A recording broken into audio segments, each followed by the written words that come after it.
Hi, I'm Al Cadulo, and welcome to Explore Health.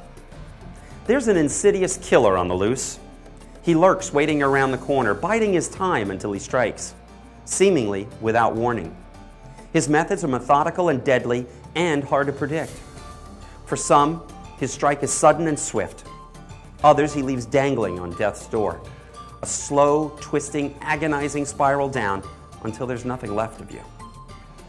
Heart disease has taken over 48,000 victims in 2004 in Australia alone. Almost 12,000 of that number were women, making it the single largest killer of women.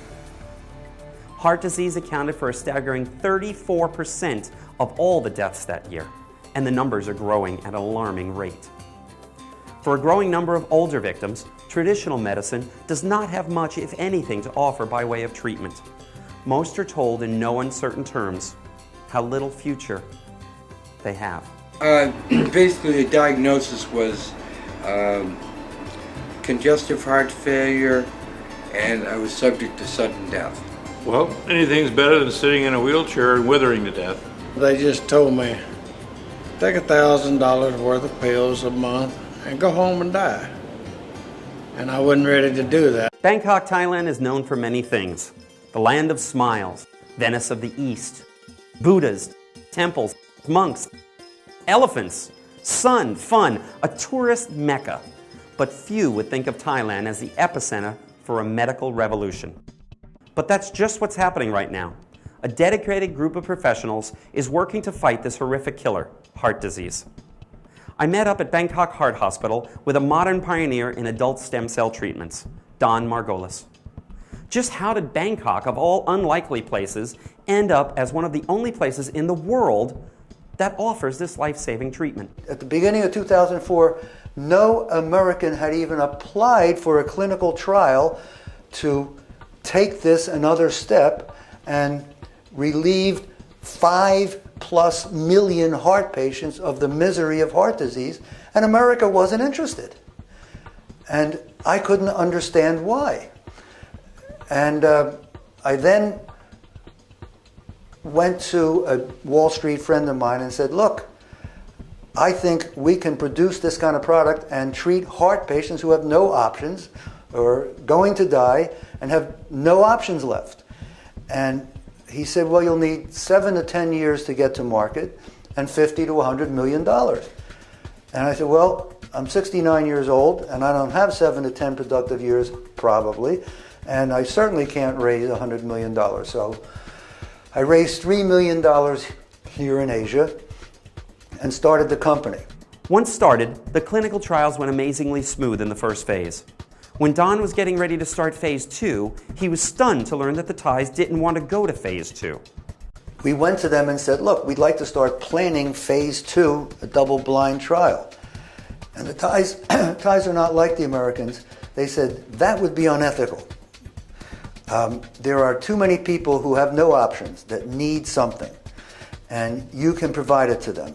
And we'd like you to start treating people who are end stage and or have no options. In other words, people who are going to die in the next 3 months or even in the next 3 years, but there's nothing their cardiologist can do except give them pills. The head of the Bangkok Heart Hospital is Dr. Kit Arum, a brilliant thoracic surgeon with over 30 years of experience. He interned and got his residency in the US and is a co-founder of the prestigious Minneapolis Heart Institute. Now the director and chief thoracic surgeon at the Bangkok Heart Hospital, he leads the team of professionals that are paving the way in this new medical frontier. He's very clear in his beliefs and parameters for this treatment.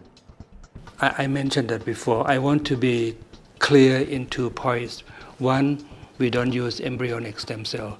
2, we don't use animal stem cell because people start using cheap stem cell, goat stem cell. We don't do that. Okay? We use adult stem cell and the cell coming from the blood.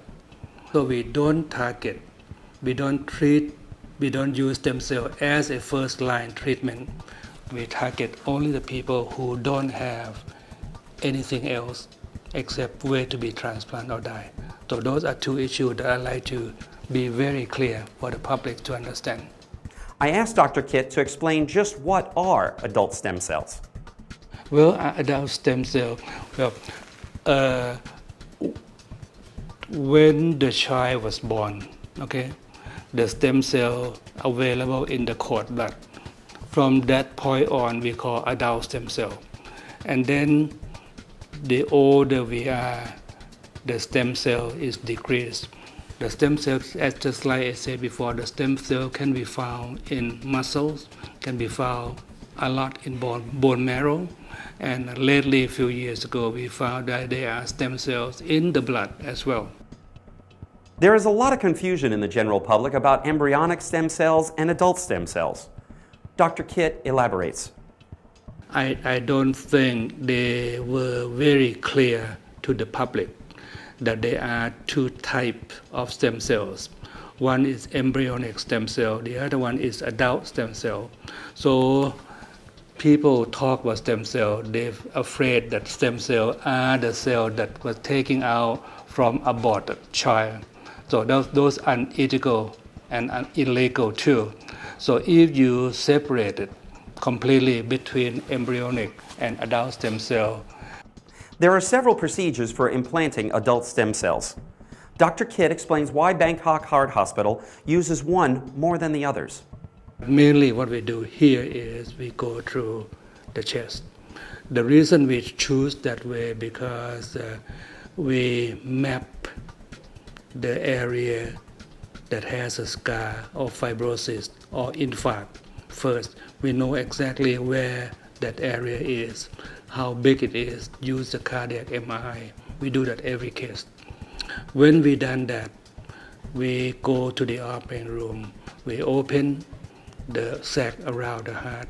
We inject the cell right into the area that we market. So the cell go directly into that area and the surrounding area. The next logical question was, what is your success rate with this very untraditional